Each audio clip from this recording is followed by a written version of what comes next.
The Buffalo Bills come to Houston and the Texans wear H-Town blue for the first time in their history. We're going to talk about all that and more on this edition of The Bullpen. To throw the punches on. He floats one wide open, and there he goes. Touchdown for a Texan touchdown.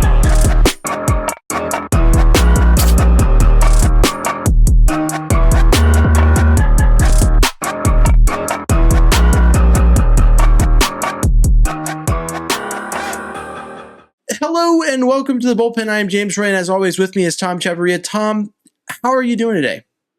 I'm good, sir. I'm looking forward to new life with this Houston Texans team. Got a big win against Jacksonville last week, and now this could really be a huge statement game taking on Buffalo, a team that for the last few seasons has been one of the classes of the AFC. So I'm looking forward to seeing what D'Amico Ryans can cook up for this matchup. I am too, and I am interested to see how this goes because the Bills have given us a varied sample size early in this season from their end, and the Texans, I feel like, have been pretty consistent, just not in the way that you want them to be. There's obviously been highs and lows, and the Texans are 3-1. I mean, as you would say, a win is a win.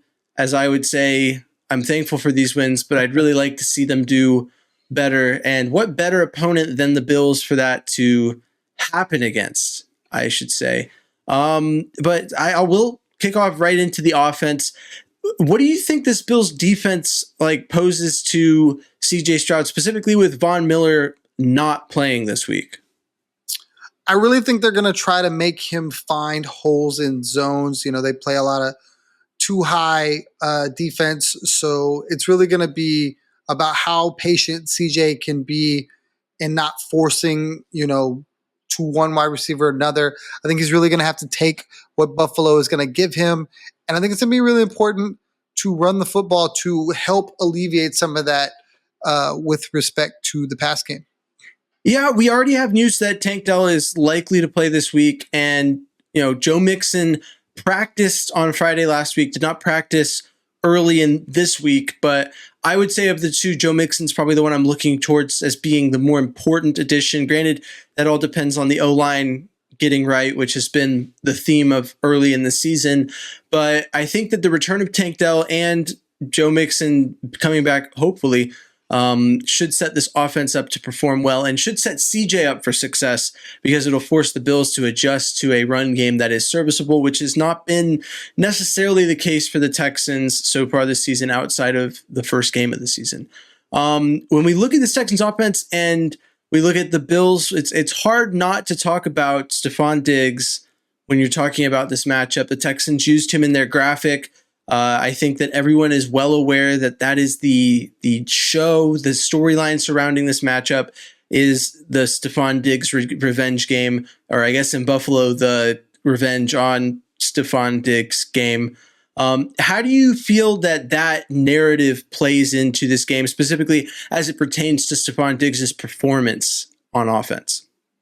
It's really going to be interesting because, like I said, during the during the middle of the week, it's really dependent on where CJ values that, in my mind.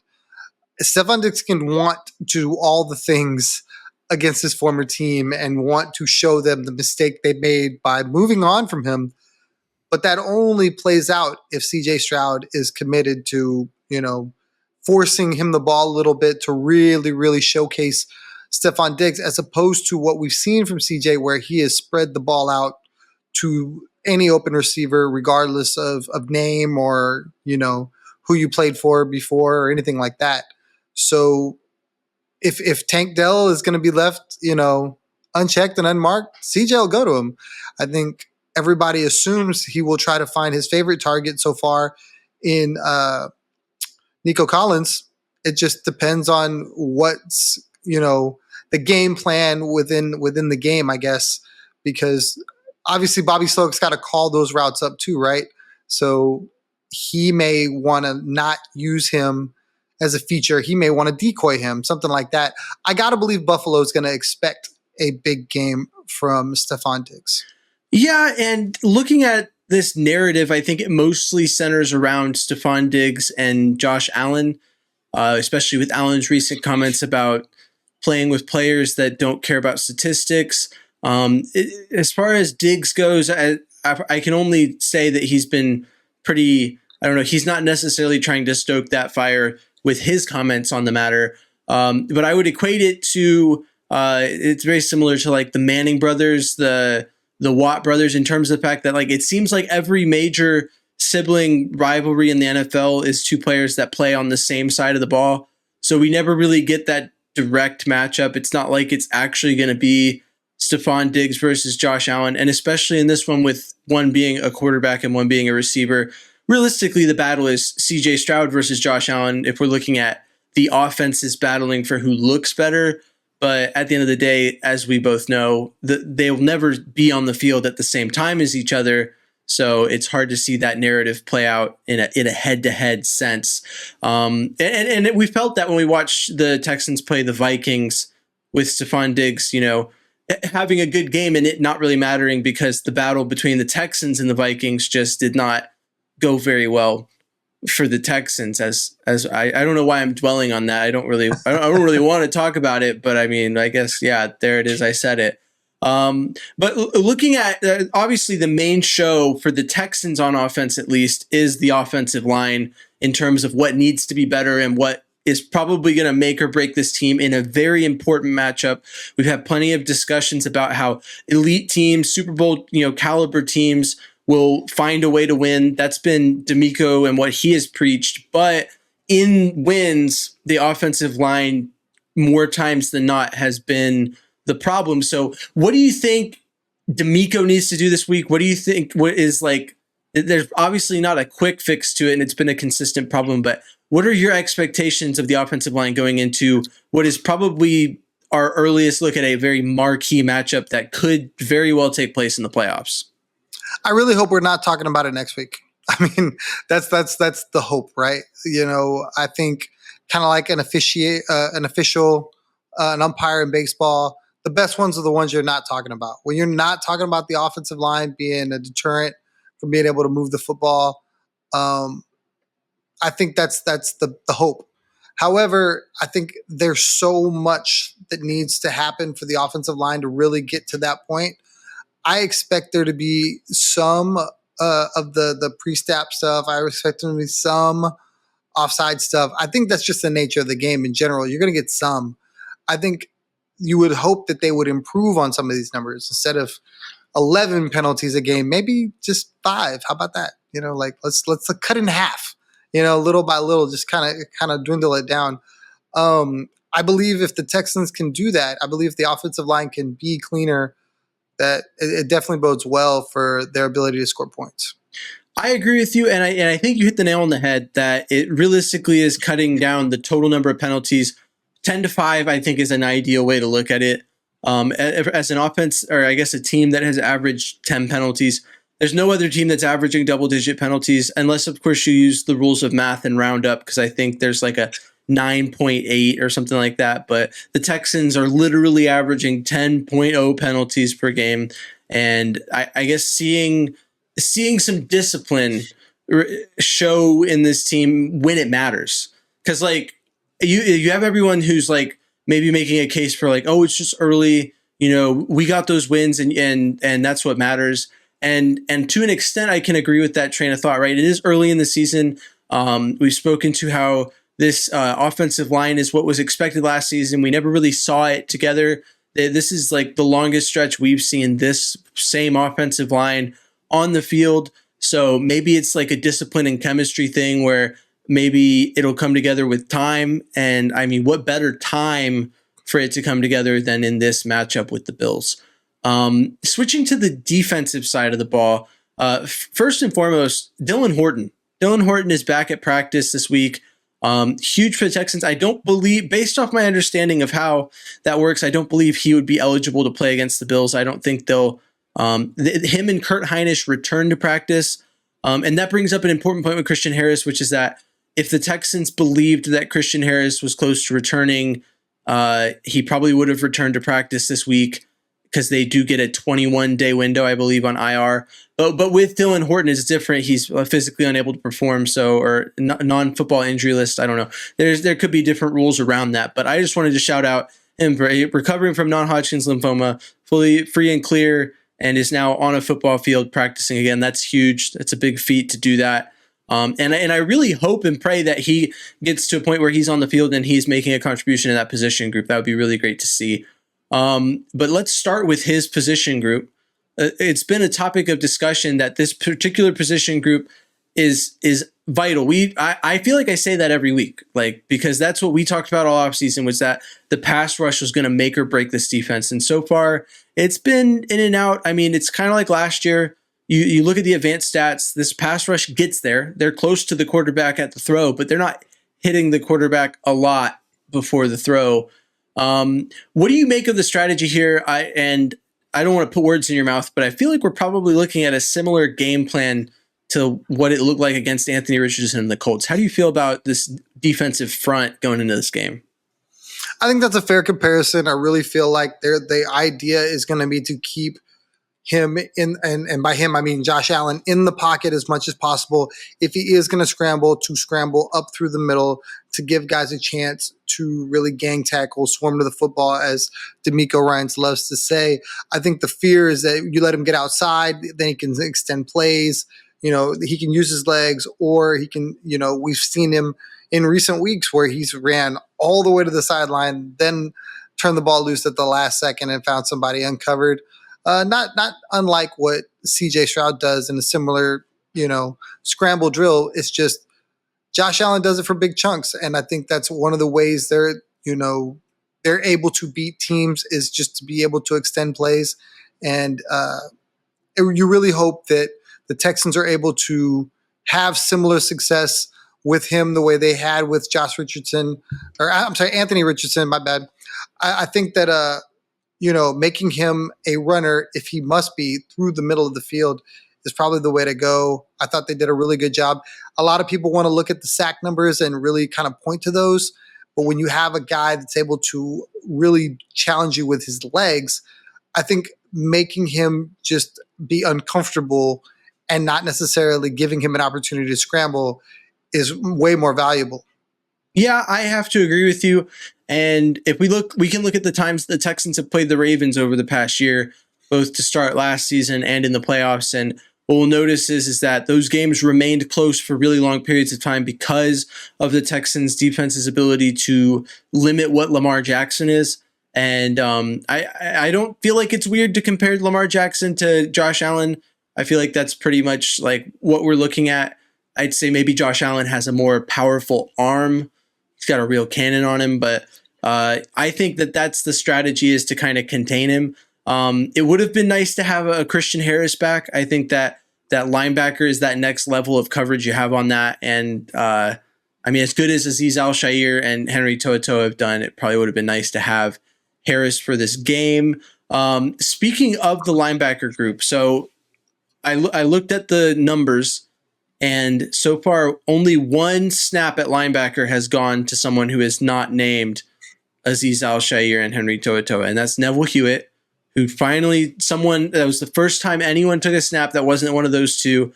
It was against Jacksonville last week. Do you think we maybe see an uptick in usage of players that are not those two, or do you think that – I think it more hinges on Jalen Petrie, but I'll let you answer the question of, do you think that the usage remains the same at linebacker this week? I can't see why it wouldn't. I mean, when you think about the teams that they played, if they were going to use more Neville Hewitt, or I think it's Hansen is the other guy, I don't know why they wouldn't have already done it.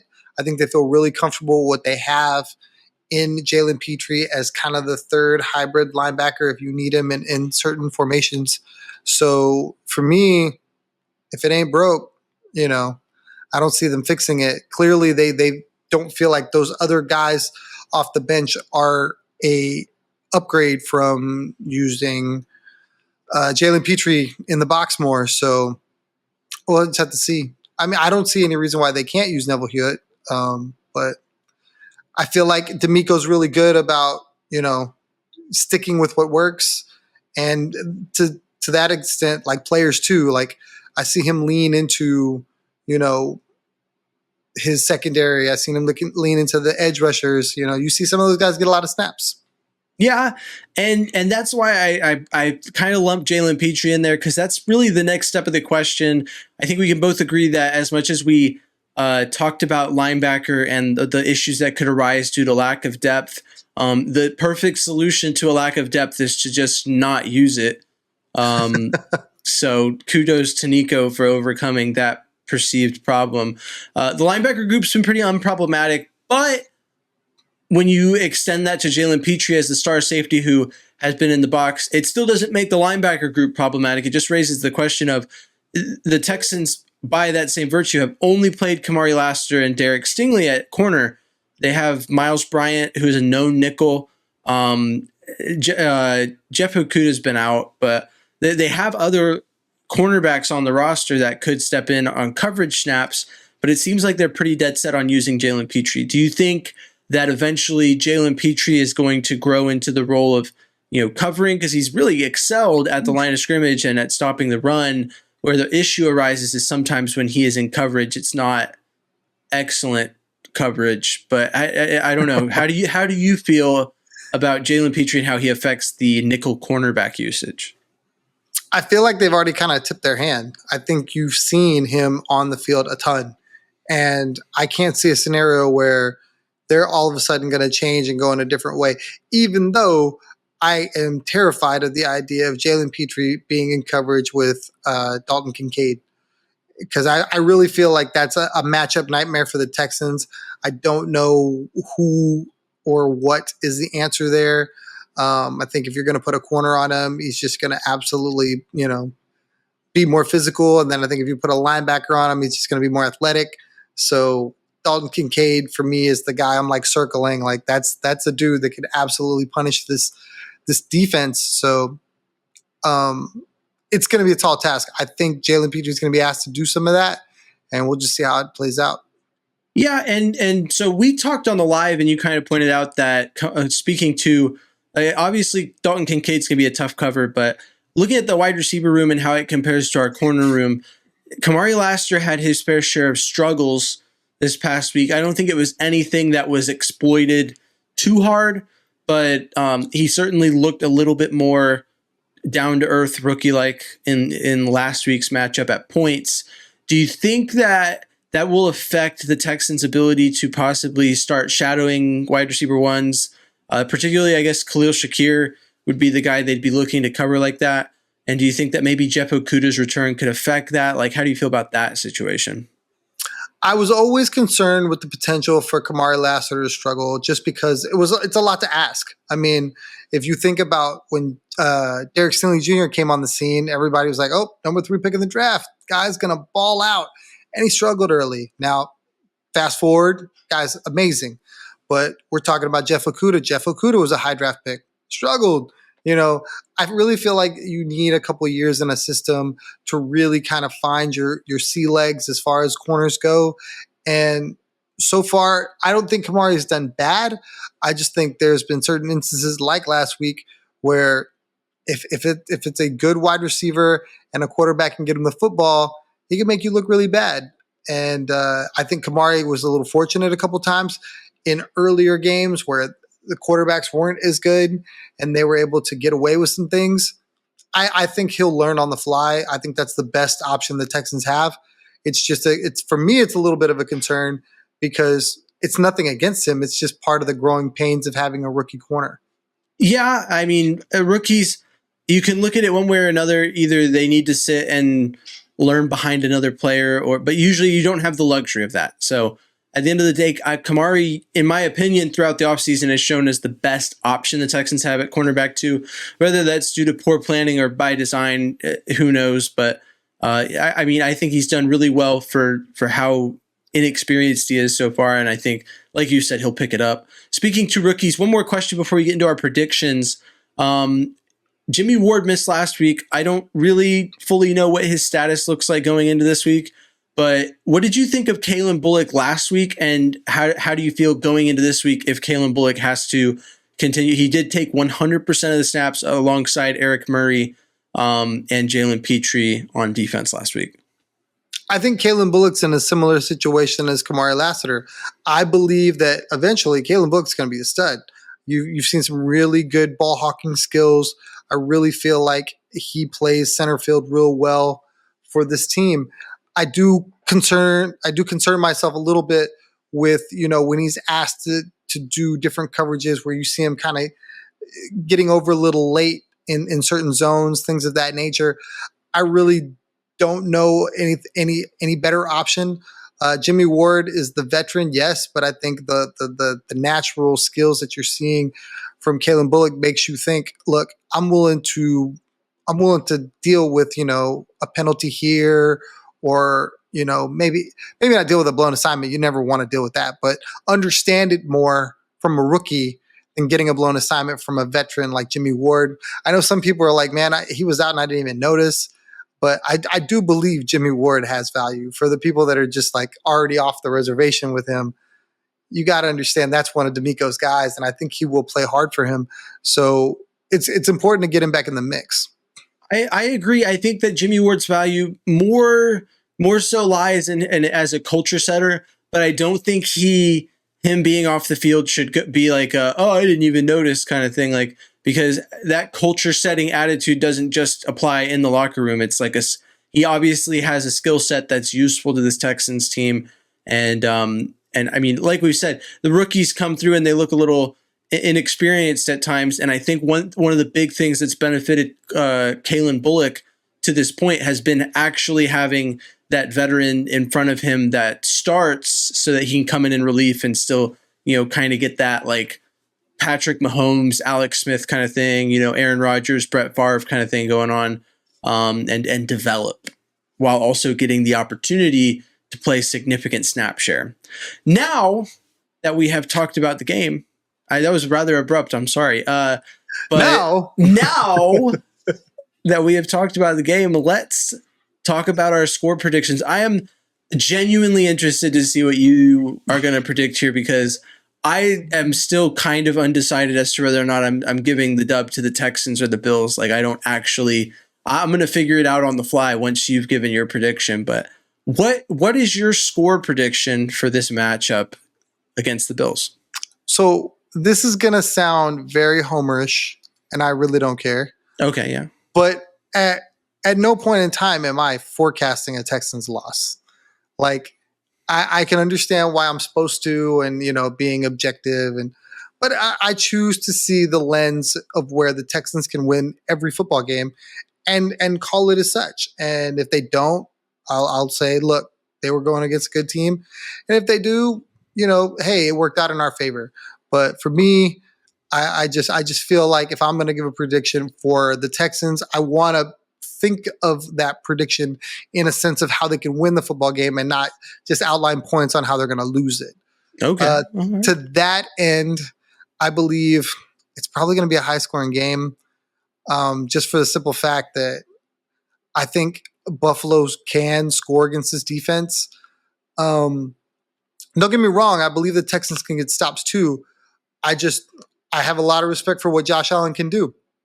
I really think there are so many instances where he uses his legs to get wide receivers open. There's so many instances where he uses his legs to get first downs, and he just extends drives by himself. And what we think about the Texans and how their ability to like stop drives, Buffalo, from what I've seen in the first 4 games, has played pretty clean.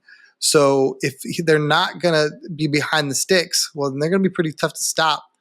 That being said, I do feel like the Texans get right here offensively. We've been watching them kick a lot of field goals.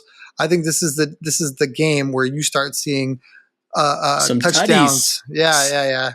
So give me the Texans 31-27. Okay. I like that prediction. It's pretty solid. It's close to what I've got, right? Because after I told you I didn't know what I was going to do, I made sure to think of it before you started talking, so that I didn't look I gave like you plenty of time. I was like, I need to make sure I have this before I know what Tom's going to do. Otherwise, it'll look like we copied each other. So, I am stuck on 27-24 for the Texans. Much like you, I have trouble giving the Texans an L. I think we both agreed, even with the way the Vikings game went, that the first 6 weeks of the season is going to be pretty easy to justify giving the Texans a win. So, and it also makes the storybook ending segment a lot more fun when I get to talk through a Texans win instead of talking about how close they came to losing. I mean, imagine if we did this podcast when the Texans were like awful. There'd be no storybook ending. It'd just be ending. We would both just be predicting losses, and then we'd be like, okay, hope you listen next week if you're still a fan.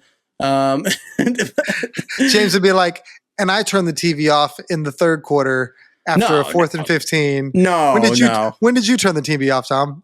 My TV would be on the entire game because I don't turn the TV off just because the team's not doing well.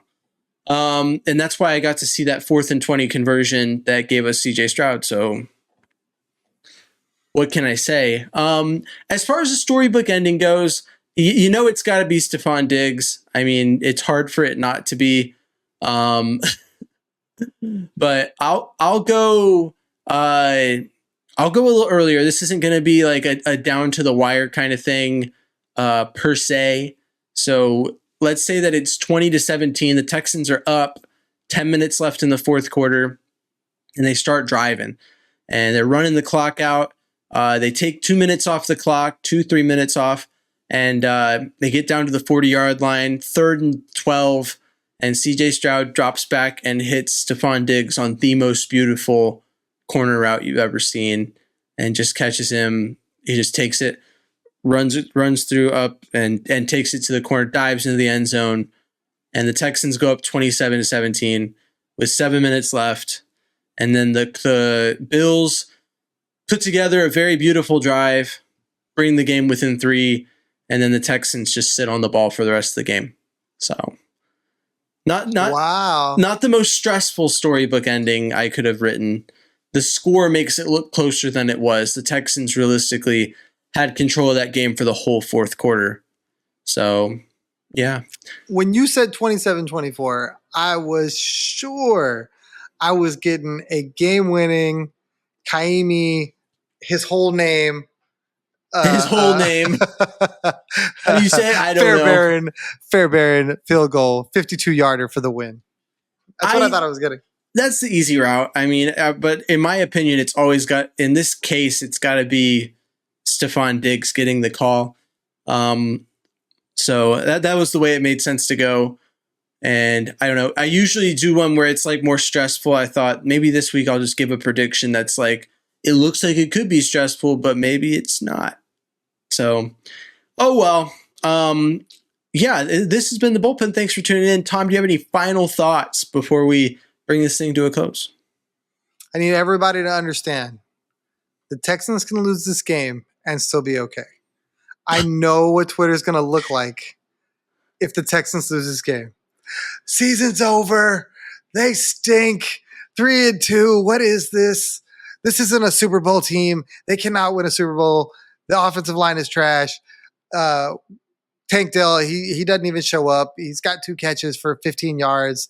What happened to the guy? Did he lose his mojo after, he broke his leg or whatever? There's going to be all of these things, and none of them will make sense because that's a very good Buffalo team over there, and they have aspirations similar to the Texans. So while we are forecasting or predicting Texans win, I could see it being 31-27 the other way and still coming out of that game going, all right, lost a good football team. Here's what they got to do. Fix that shit. That's an important clarification, though. You said if it's the other way. If it's 34-7 again, we're starting to have some conversations, right? Yeah. Like, we're not like, oh, that's nothing. It's like, I get it, they're a contender, but like the Texans are supposed to be a contender too. I'm looking for a firefight. That's what I'm looking for. I am 100% okay with the Texans losing 42-34 in a game that was really close until the last second. Like I am okay with that because then we can lean on the fact that Nico Collins is still the number 1 wide receiver in the league. CJ Stroud is still an elite quarterback who put up another 300-yard performance, put up 3 or 4 touchdowns. But that's an important note. I agree with your train of thought, with the understanding that like it can't be that the Bills come into NRG and just mollywallop us in our own stadium and then walk out and go, wow, that was easier than we thought it was going to be. That can't be it. That can't be it. So, yeah. But I agree. As always, there's a few things to talk about before we bring this thing to a close. If you're listening to this right now, I'm probably with my second son, who is due to be born sometime around slightly after the release of this episode. So yeah, woohoo, I'm excited about that. Another Texans fan is born into the world, and it's going to be a great day. And so, yeah, just putting that out there. Next week's going to look a little different. Going to be Houston Stressins filling in for me to host with Tom. So excited to see how that goes. And then the jersey giveaway. If you're seeing this and the game hasn't started yet, go ahead and go to my my Instagram or my Twitter profile, get the information you need, and sign up for the Locker app and play a game so that you can be entered to win a Texans jersey of your choosing. All the details are on my socials. I don't go too in depth here. It'd take forever to explain it. And yeah, I have been James Roy. You can find me at James Roy NFL on Twitter. Tom is at Third Coast Tom on Twitter, and then I am at M1 Texans Fan on Instagram, and Tom is at TCTom1 on Instagram. Thanks for tuning in. Thanks for being here. It's been fun talking Texans with y'all. If you're not already subscribed, following, or whatever it is on whatever platform you're looking for, if you want to follow the Bullpen, it's at the Bullpen Cast wherever you look for social media at. And if wherever you find your podcasts, if you just search up the Bullpen, a Houston Texans podcast, we will be there. So yeah, as always, stay classy, Houston, and vamos Texans. Thanks for tuning into The Bullpen, a Texans podcast. Please like, comment, subscribe, and follow along for more Texans talk from The Bullpen. Take the handoff. Stroud looking. Stroud. End zone.